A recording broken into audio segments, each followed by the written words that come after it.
प्यारे विद्यार्थियों, कक्षा 12 भौतिक विज्ञान भाग 2 में प्रिज्म के अपवर्तन का सूत्र आज निगमन करने वाले हैं, समझाने वाले हैं। n बराबर sine A plus delta M by two upon sine A by two. इसके साथ ही दो पंक्तियों के माध्यम से तुम लोगों को मोटिवेट करना चाहेंगे। न दूजा देगा साथ कोई, न दूजा देगा साथ कोई, न तीजा कदम चूमेगा। न दूजा देगा साथ कोई, न तीजा कदम चूमेगा। खुद को खफा इतिहास बदल, बाद में नतीजा कदम चूमेगा। तो विद्यार्थियों, जैसा कि बच्चे ये भी कहते रहते हैं कि सर पहले चित्र बना लिया करो, उसके बाद में क्लास रिकॉर्ड किया करो। तो विद्यार्थियों, चित्र तो हम पहले बना लेंगे, लेकिन चित्र बनाना भी तुमको सिखाना है, हर चीज सिखानी है ना। तो चित्र कैसे बनाया जाएगा? सबसे पहले प्रिज्म की बात हो रही है, प्रिज्म पर प्रकाश के पृष्ठ से प्रकाश के अपवर्तन का सूत्र है। तो प्रिज्म की बात हो रही है, तो पहले एक प्रिज्म बना लीजिए। ये एक त्रिभुज के टाइप का बनता है। ये मैंने प्रिज्म बना दिया, ठीक है। इसको नाम दे दीजिए, प्रिज्म को ए बी सी प्रिज्म का नाम दे दिया, नामकरण कर दिया। इसके बाद में ये यहां से प्रकाश की किरण, और ये दिशा में जाएगी प्रकाश की किरण, ये हो जाएगी, ठीक है। ये प्रकाश की किरण डाल दी। इसके बाद में दूसरी किरण एक ये डाल दीजिए, दूसरी ये किरण मैंने डाल दी। अब क्या करना है, ये इन किरणों को हल्का पीछे की ओर बढ़ा दो। ये बढ़ा दी मैंने। ये किरणें यहां पर मिलेंगी, जहां पर मिल रही है इसको बाय कोण डेल्टा मान लीजिए। ए बी सी डी नाम इसको दे दीजिए, ई नाम इसको दे दीजिए। ये प्रिज्म का कोण ये हो जाएगा। ये I1 आपतन कोण, ये I2, और ये R1 अपवर्तन कोण, ये R2 हो जाएगा, ठीक है। तो क्या हो जाएगा समझिए इसमें। माना ABC एक प्रिज्म है, माना ABC एक प्रिज्म है, प्रिज्म का कोण A है, प्रिज्म का कोण A है। प्रकाश की किरण नाम दे दीजिए इसको, नाम इसका दे दीजिए PQRS। प्रकाश की किरण PQ प्रिज्म के पृष्ठ AB पर आपतित होती है और अपवर्तित होकर QR दिशा में चली जाती है, जिसका आपतन कोण I1 और अपवर्तन कोण R1 है। दूसरी प्रकाश की किरण QR प्रिज्म के पृष्ठ AC पर आपतित होती है और RS दिशा में चली जाती है, जिसका आपतन कोण I2 और अपवर्तन कोण R2 है। इन किरणों को पीछे की ओर बढ़ाने पर ये बिंदु E पर मिलती हैं, जहां पर बाह्य कोण डेल्टा बनता है, जिसे विचलन कोण कहते हैं। तो क्या लिखा जाएगा इसमें, चित्र के अकॉर्डिंग लिखना है। माना ABC एक प्रिज्म है, माना ABC एक प्रिज्म है, माना ABC एक प्रिज्म है। प्रिज्म का कोण A है, प्रिज्म का कोण A है। प्रिज्म का कोण A है। प्रिज्म के पृष्ठ AB पर प्रकाश की किरण, प्रकाश की किरण AB पर प्रकाश की किरण PQ आपतित होती है, PQ आपतित होती है, आपतित होती है, PQ आपतित होती है।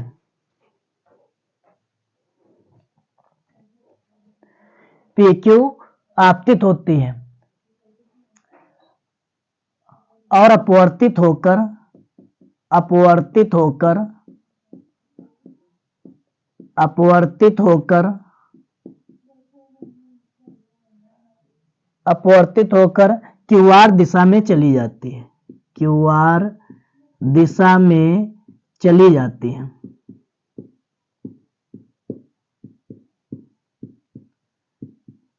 जिसका आपतन कोण I1 और अपवर्तन कोण R1 होता है, जिसका आपतन कोण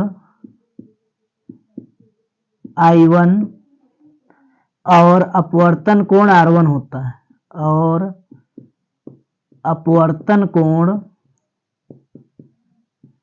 R1 होता है।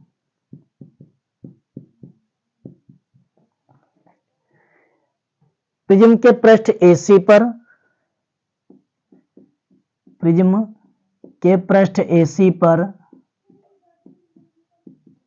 पर प्रकाश की किरण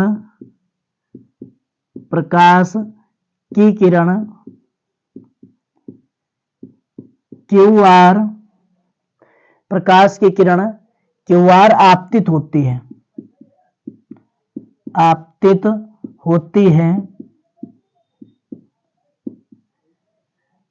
AC पर प्रकाश की किरण QR आपतित होती है और अपवर्तित होकर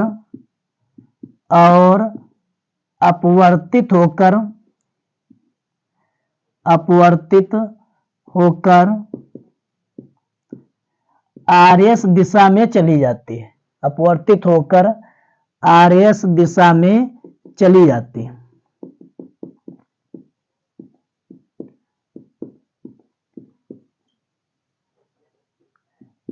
जिसका आपतन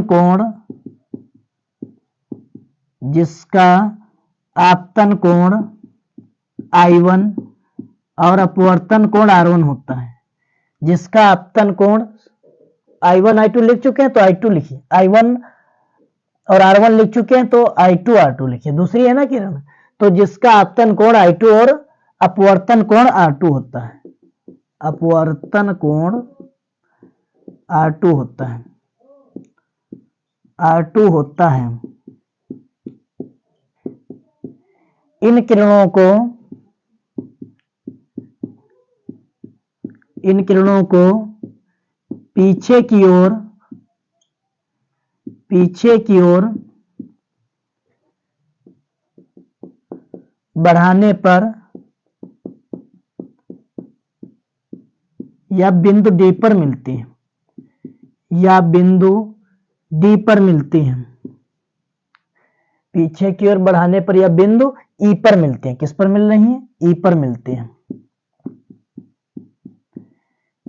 E पर मिलती हैं, जहां बाह्य कोण डेल्टा बनता है,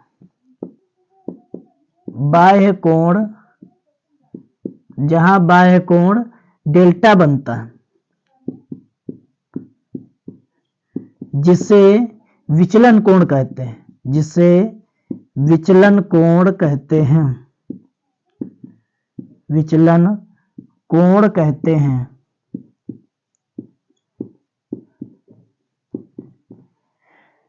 देखिए समझिएगा, माना ABC एक प्रिज्म है, माना ABC एक प्रिज्म है। देखिए चित्र के अकॉर्डिंग परिभाषा बनाना, रटना नहीं है किसी चीज को। देखिए बिल्कुल समझना है, रट के कुछ नहीं याद कर सकते। याद भी कर सकते तो परीक्षा टाइम पे भूल जाओगे, जो समझ के याद कर लिया वो कभी नहीं भूलोगे। जैसा कि हम बताते हैं, केवल समझाने का कार्य करते हैं।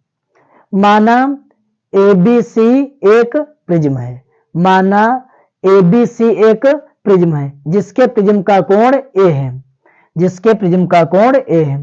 प्रिज्म के पृष्ठ AB पर प्रकाश की किरण PQ आपतित होती है और अपवर्तित होकर QR दिशा में चली जाती है, जिसका आपतन कोण I1 और अपवर्तन कोण R1 है।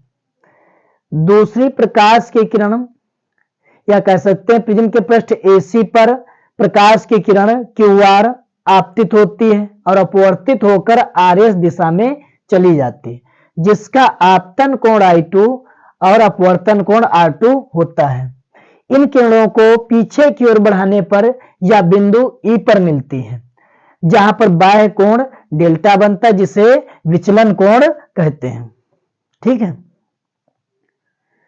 माना एक बार और समझिए, माना ABC एक प्रिज्म है जिसके प्रिज्म का कोण A है, प्रिज्म के पृष्ठ AB पर प्रकाश की किरण PQ आपतित होती है और अपवर्तित होकर QR दिशा में चली जाती है, जिसका आपतन कोण I1 और अपवर्तन कोण R1 है। प्रिज्म के पृष्ठ AC पर प्रकाश की किरण QR आपतित होती है और अपवर्तित होकर RS दिशा में चली जाती है, जिसका आपतन कोण I2 और अपवर्तन कोण R2 होता है। इन किरणों को पीछे की ओर बढ़ाने पर यह बिंदु E पर मिलती है, जहां पर बाह्य कोण डेल्टा बनता है, जिसे विचलन कोण कहते हैं। ठीक है, इसी चीज को 4, 5, 6 बार रिपीट करिए और याद हो जाएगा। स्क्रीनशॉट लेना चाहो तो स्क्रीनशॉट ले सकते हो।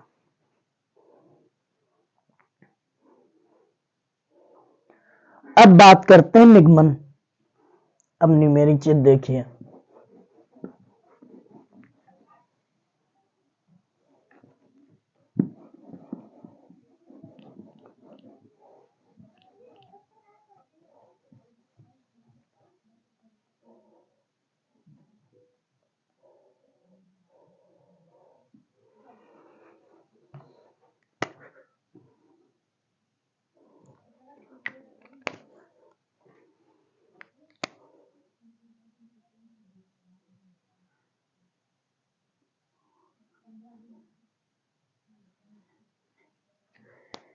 तो इसके बाद में देखिए निगमन,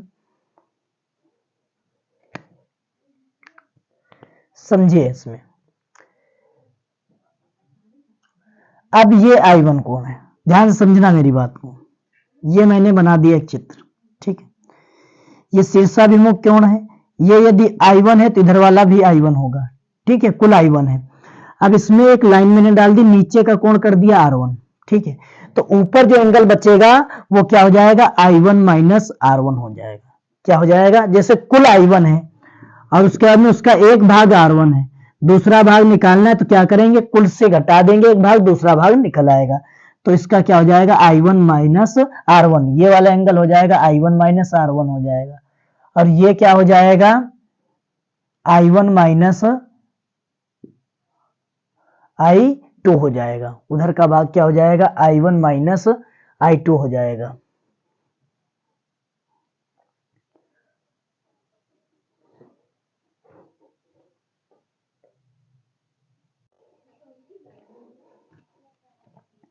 त्रिभुज QER में, त्रिभुज QER में एक प्रमेय होती है कि जो बाह्य कोण होता है अंतः कोणों के योग के बराबर होता है। यानी कोण Q और प्लस कोण R, इसमें क्या हो जाएगा, कोण Q प्लस कोण R जो होगा किसके बराबर होगा, डेल्टा के बराबर होगा।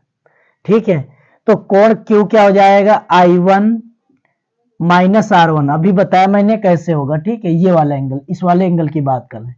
ये वाला इसी प्रकार एंगल क्या हो जाएगा, I2 minus plus I2 minus R2 हो जाएगा, बराबर में डेल्टा। इसके बाद में I1 प्लस I2 एक पास कर लिए, माइनस कॉमन लेके दूसरे ब्रैकेट में क्या हो जाएगा, R1 प्लस R2 हो जाएगा, बराबर में डेल्टा हो जाएगा। ठीक है, इसके बाद में चतुर्भुज, चतुर्भुज के जो सम्मुख कोण होते हैं उनका योग कितना होता है, 180 अंश। अब ले लीजिए नीचे त्रिभुज, कौन सा त्रिभुज, QDR। पहले त्रिभुज ले लीजिए, बाद में चतुर्भुज लेंगे। त्रिभुज QDR में, QDR में जैसा कि तुम लोगों को मालूम है त्रिभुज के तीनों कोणों का योग 180 अंश होता है। तो क्या हो जाएगा, R1 प्लस R2 प्लस कोण D बराबर 180 अंश हो जाएगा। इसी प्रकार क्या हो जाएगा, कोण A प्लस कोण D बराबर 180 अंश। यानी लिखेंगे चतुर्भुज, चतुर्भुज। ये सब चीजें एक साथ इसलिए लेके चल रहे हैं ताकि तुम लोगों को समझ में आए। देखिए एक बार ऊपर वाला त्रिभुज लेना, ऊपर वाले त्रिभुज में जो बाह्य कोण होगा अंतः कोणों के योग के बराबर होगा, थ्योरम लग गई। इसके बाद में नीचे त्रिभुज लेना है, कौन सा, QDR में, ठीक है, R1 प्लस R2 प्लस कोण D बराबर 180 अंश। इसके बाद में चतुर्भुज कौन सा लेना, AQDR में, AQDR में, ठीक है। तो क्या हो जाएगा, AQDR में। अब चतुर्भुज का जो सम्मुख कोण होता है उसका मान 180 होता है। यहां पर समझिए, ये चतुर्भुज बन रहा है तुम्हारा, क्या नाम है, ए क्यू डी आर में, ठीक है। जो कोण ए बराबर होगा, यानी कोण ए और डी का योग 180 अंश होगा। कोण ए प्लस कोण डी बराबर 180 अंश। यहां से कोण डी का मान निकाल लीजिए, तो कोण डी बराबर हो जाएगा 180 माइनस कोण ए हो जाएगा। उठा के यहां पर रख दीजिए, ये प्रिज्म का कोण ए माना था तो इसको ए केवल ऐसे लिख दीजिए, ठीक है। तो क्या हो जाएगा, R1 plus R2 plus 180 minus ए बराबर 180। 180 से 180 जाएगा, R1 उधर ले जाओ, R1 प्लस R2 बराबर कितना, ए हो जाएगा। अब समझिए अल्पतम विचलन की स्थिति में, अल्पतम विचलन की स्थिति में, विचलन की स्थिति में, तो अल्पतम विचलन की स्थिति में क्या हो जाएगा, अल्पतम विचलन की स्थिति में हो जाएगा जो R1 बराबर R2 बराबर R, इसी प्रकार I1, इसी प्रकार I1 बराबर I2 बराबर I हो जाएगा। तो यहां पर I प्लस I क्या हो जाएगा, I1 भी I के बराबर है, I2 भी I के बराबर है, तो I प्लस I 2I हो जाएगा। इसी प्रकार R1 भी R के बराबर है, R2 भी R के बराबर है, तो एक R 2R हो जाएगा, यानी 2R हो जाएगा, है ना, बराबर में डेल्टा। इसी प्रकार R क्या हो जाएगा, 2R हो जाएगा, बराबर में ए हो जाएगा। ध्यान से समझिए, जो 2R का मान है ए के बराबर है, तो इसमें रख दीजिए 2I माइनस ए बराबर डेल्टा। तो 2I बराबर क्या हो जाएगा, विचलन की स्थिति है तो यम इसमें और बढ़ा दीजिए, तो डेल्टा एम प्लस ए हो जाएगा, ठीक है। या ए प्लस डेल्टा एम लिखो, चाहे डेल्टा एम प्लस ए लिखो, बात एक ही। तो आई बराबर क्या हो जाएगा, ए प्लस डेल्टा एम बाई 2 हो जाएगा। इसके बाद में इसी प्रकार आर का मान देखा जाए तो आर बराबर क्या हो जाएगा, ए बाई 2 हो जाएगा। अब समझिए लास्ट में, अब इसमें क्या कीजिए, स्नेल का नियम लगा दीजिए। पढ़ा होगा तुम लोगों ने स्नेल का नियम, प्रकाश के अपवर्तन का जो दूसरा नियम है उसी को स्नेल का नियम कहते हैं। क्या स्नेल का नियम, कि आपतन कोण की ज्या और अपवर्तन कोण की ज्या परस्पर समानुपाती होते हैं, से ही स्नेल का नियम कहते हैं। n बराबर sine I upon sine R, तो n बराबर sine I upon sine R. इसमें ध्यान से देखिए, आई और आर का मान मैंने निकाला है, ये आई का मान है और ये आर का मान है, इसको इसमें रख दीजिए। तो n बराबर sine A plus delta M by 2 है, आई का मान रख दिया। इसके बाद में आर की जगह पर आर का मान क्या है, ए बाई 2 है, तो रख दिया साइन ए बाई 2। ये निगमन आ गया तुम्हारा। फिर एक बार समझिए, ठीक है, फिर एक बार इसे समझिए। त्रिभुज क्यू ई आर में, त्रिभुज क्यू ई आर में ये जो त्रिभुज बन रहा है ये, ठीक है। अब इसमें क्या है, जो बाह्य कोण डेल्टा है अंतः कोणों के योग के बराबर होगा। अंतः कोण कैसे निकालेंगे, पूरा I1 है, पूरा इधर जब I1 है इधर भी हो जाएगा, तो पूरा जब I1 है नीचे का R1 है तो ऊपर का एंगल क्या बचेगा, I1 माइनस R1 बचेगा, ठीक है। I1 से घटा देंगे, कुल से ये वाला घटा देंगे, ये निकल आएगा। तो क्या हो जाएगा, I1 माइनस R1 लिखा गया, और प्लस ये वाला एंगल क्या हो जाएगा, I2 माइनस R2, यानी जो बाह्य कोण होता है अंतः कोण के, बाह्य ये जो कोण बन रहा है इसके अंतः कोणों के योग के बराबर होगा। तो I1 minus R1 plus I2 minus R2, ठीक है, बराबर में डेल्टा हो गया। हमने आई वाले कोण एक पास कर लिए, I1 प्लस I2, R1 भी माइनस का R2 भी माइनस का, इसीलिए माइनस कॉमन ले लिए तो बन गए R1 प्लस R2 प्लस के, ठीक है। इसके बाद में त्रिभुज कौन सा मैंने लिया, क्यू डी आर, त्रिभुज मैंने लिया क्यू डी आर। तो त्रिभुज के तीनों कोणों का योग 180 अंश होता है, त्रिभुज के तीनों कोणों का योग 180 अंश। तो एक कोण हो गया R1, ठीक है, समझिए इस बात को, एक कोण हो गया ये R1, दूसरा कोण हो गया R2, तीसरा कोण हो गया D, R1 plus R2 plus कोण D बराबर 180 अंश।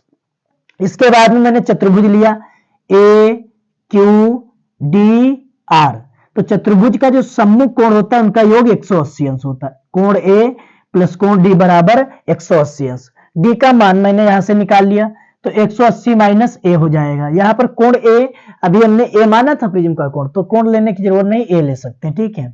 इसके बाद में 180 माइनस ए हो गया, ये मान उठा के इसमें रख दिया। डी की जगह पर क्या रखा, 180 माइनस ए, 180 से 180 कट गया, ए को उस तरफ ले जाएंगे प्लस का हो जाएगा, तो R1 प्लस R2 बराबर ए हो गया।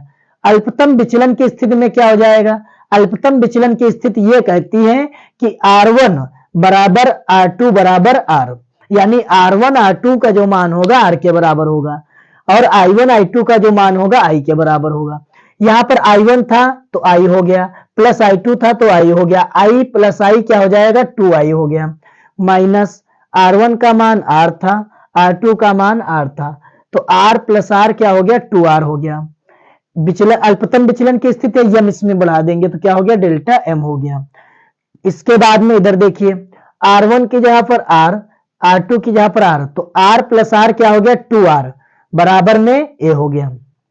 इसके बाद में 2R की जगह पर इसमें क्या रख देंगे A रख देंगे, तो 2I बराबर डेल्टा M प्लस A हो जाएगा। चाहे A प्लस डेल्टा M लिखो चाहे डेल्टा M प्लस A लिखो, कोई फर्क नहीं पड़ता है, दो इधर बटे हो जाएंगे, ठीक है, अपान 2 हो जाएगा। इसके बाद में ये भी नीचे हो जाएगा, अपान 2 हो जाएगा। अब I और R का मान निकला है, अब स्नेल का नियम लगा दीजिए, n बराबर sine I upon sine R, तो n बराबर sine A plus delta M by 2 upon sine A by 2। यही होता है प्रिज्म के पृष्ठ से प्रकाश के अपवर्तन का सूत्र, ठीक है।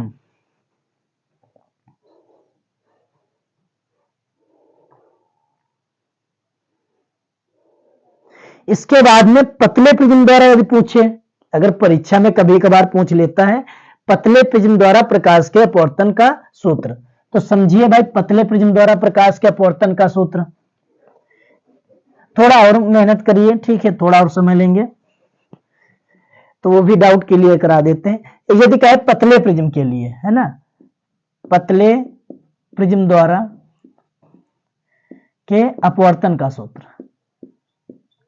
सूत्र, पतले का मतलब समझते हो, यानी जो 5 अंश से छोटा हो, या 5 अंश के समथिंग हो या 5 अंश से छोटा हो, तो देखिए साइन कास क्यों लिया जाता है, मानों को कम करने के लिए, वो ऑलरेडी पहले से इतना कम है, तो इसीलिए इसमें हम क्या करेंगे साइन नहीं लिखेंगे। जैसे मैंने लिखा साइन 30, बात समझना मेरी, और साइन 30 का मान होता है 1/2, और 1/2 का मान होता है आधा, कहां 30 कहां आधा बचता है, तो इसीलिए जब अल्पतम विचलन के यानी पतले प्रिज्म द्वारा है तो पतले प्रिज्म के द्वारा क्या हो जाएगा, एंगल बहुत कम हो जाएगा। जब एंगल बहुत कम हो जाएगा तो साइन यहां से हम सूत्र से हटा देंगे, तो n बराबर क्या हो जाएगा a plus delta M by 2, sine गायब कर देंगे, ठीक है, अपान क्या हो जाएगा a बाई 2 हो जाएगा, 2 से 2 कट जाएगा, तो n बराबर a plus delta M by a, दोनों को नीचे अलग अलग तोड़ दो इसको, तो n बराबर a अपान a हो जाएगा plus delta M upon a हो जाएगा, ठीक है, a से 1 कट जाएगा, तो n बराबर 1 बचेगा डेल्टा M बटे a, एक उधर ले जाओ n-1 हो जाएगा डेल्टा M बटे a, इधर लाओ तो n-1 हो जाएगा, a हो जाएगा बराबर डेल्टा M, या कह सकते हैं डेल्टा M बराबर n-1a। बस ये होता है पतले प्रिज्म के लिए, ठीक है। फिर एक बार समझिए, पतले प्रिज्म के लिए कहे तो साइन नहीं लिखेंगे, हटा देंगे तो क्या हो जाएगा a plus delta M by 2 upon a by 2, 2 से 2 कट जाएगा। इसके बाद में ये अलग अलग तोड़ के लिख देंगे a बटे a प्लस डेल्टा M बटे a से 1 कट गया, 1 बचेगा, उधर ले जाएंगे माइनस का हो जाएगा, ये मल्टीप्लाई में भेज देंगे, तो ये पतले प्रिज्म के लिए आ जाएगा, ठीक है।